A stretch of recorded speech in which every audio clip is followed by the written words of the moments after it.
Jeanne Jugan, née en Bretagne, ne quittera jamais sa terre natale. Mais aujourd'hui, c'est le monde entier qui est intéressé par Jeanne Jugan. Non seulement à sa sainteté, avec sa canonisation, mais aussi à son œuvre.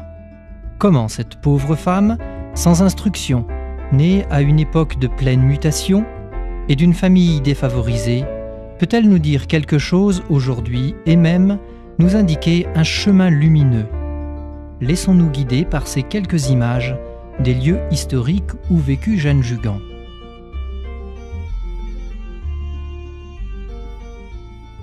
Cancale, ville située sur la côte nord de la Bretagne, est célèbre depuis le XVIIIe siècle pour ses huîtres. Les hommes de cette terre, souvent, étaient absents, partis en mer pour la grande pêche, à Terre-Neuve ou comme corsaires, et les femmes devaient tenir seules la maison. Or, la mer n'est pas toujours sûre.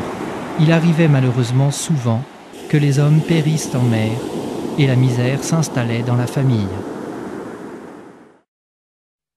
Le 25 octobre 1792, Jeanne vient au monde, 6e enfant d'une famille de pêcheurs. Dans cette pauvre chaumière, Jeanne apprend déjà la valeur de la famille. Plus tard, elle insistera beaucoup sur l'esprit de famille, dans sa famille religieuse et dans les hospices de vieillards qu'elle a fondés. Jeanne a 4 ans. Son père, parti en mer, ne reviendra plus jamais.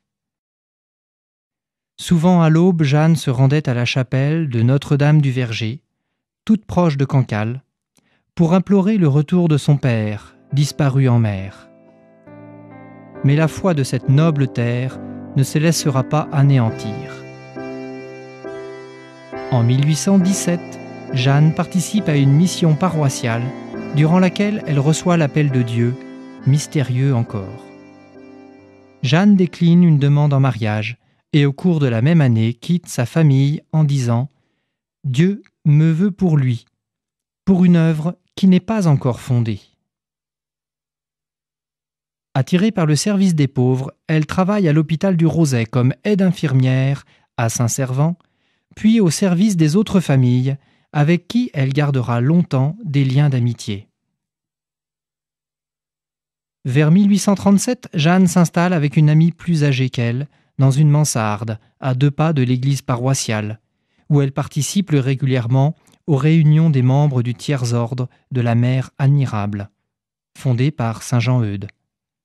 Peu de temps après, on lui confie une orpheline, elle l'accueille, et toutes 3 partagent une vie de prière et de travail.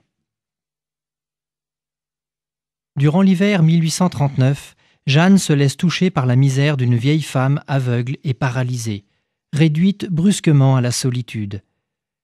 Jeanne la prend sur son dos et monte ce petit escalier tournant pour l'installer dans son lit. Le soir vient. Jeanne ôte ses souliers et monte par cette échelle pour terminer sa journée et se reposer. Ce geste l'engageait à tout jamais pour une aventure inattendue. Peu de temps après, une autre vieille femme frappe à la porte, puis une 3e. Jeanne change de maison pour accueillir 12 femmes.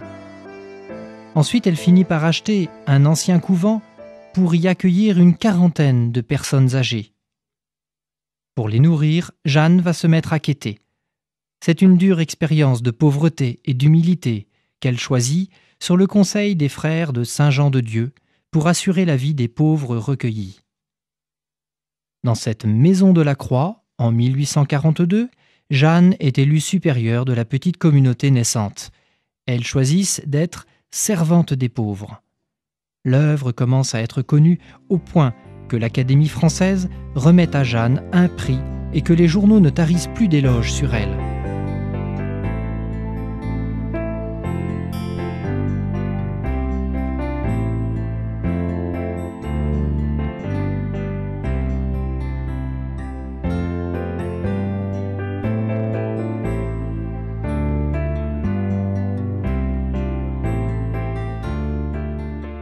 L'intuition de Jeanne correspond tellement aux problèmes de l'époque que les fondations vont se multiplier en quelques années.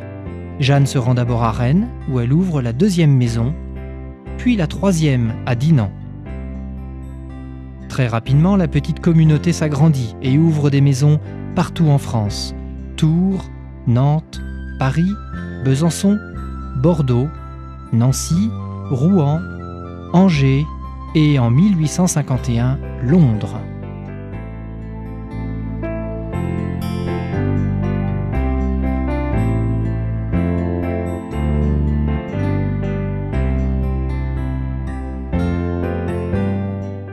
Pourtant, très vite, Jeanne va connaître le désert.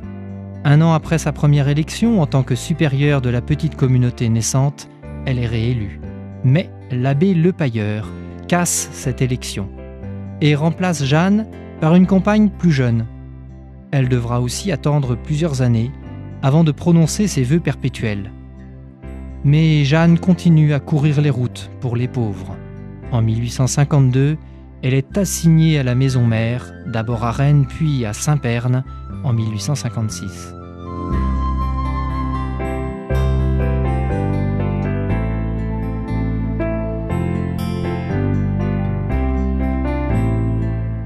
Dans la chapelle du noviciat, elle passera de longues heures en prière à cette place.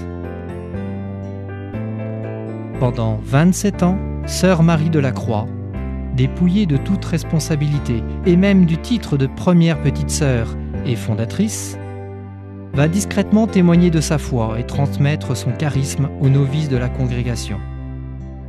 Un chemin de croix qui va creuser en elle le détachement de toute chose et lui faire goûter la vraie joie.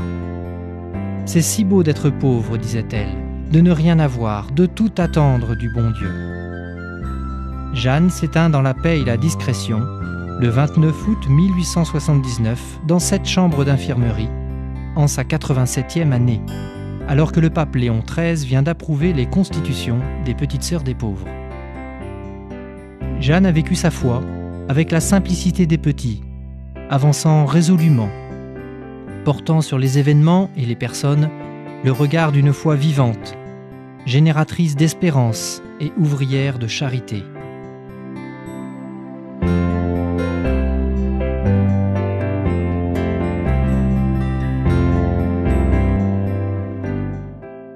En 1936, en vue de l'introduction de sa cause, on procède à l'exhumation de ses restes. Le pape Jean-Paul II l'a béatifié le 3 octobre 1982 et la Beata Jean Jugan et Benoît XVI l'a proclamée sainte le 11 octobre 2009 à Saint-Pierre de Rome. Pour guider nos sociétés.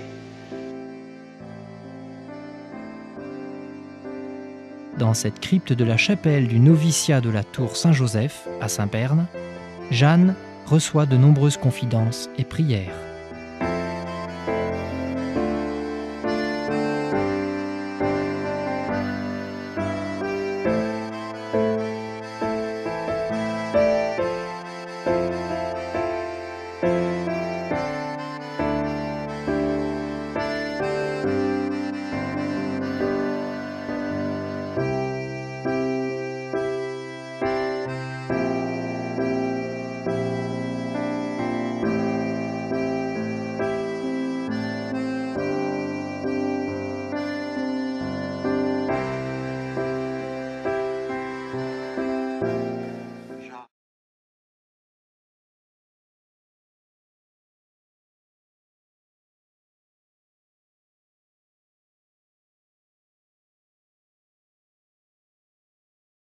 Saint Jean Jugan soit pour les personnes âgées une source vive d'espérance et pour les personnes qui émettent généreusement leur service, un puissant stimulant afin de poursuivre et de développer son œuvre.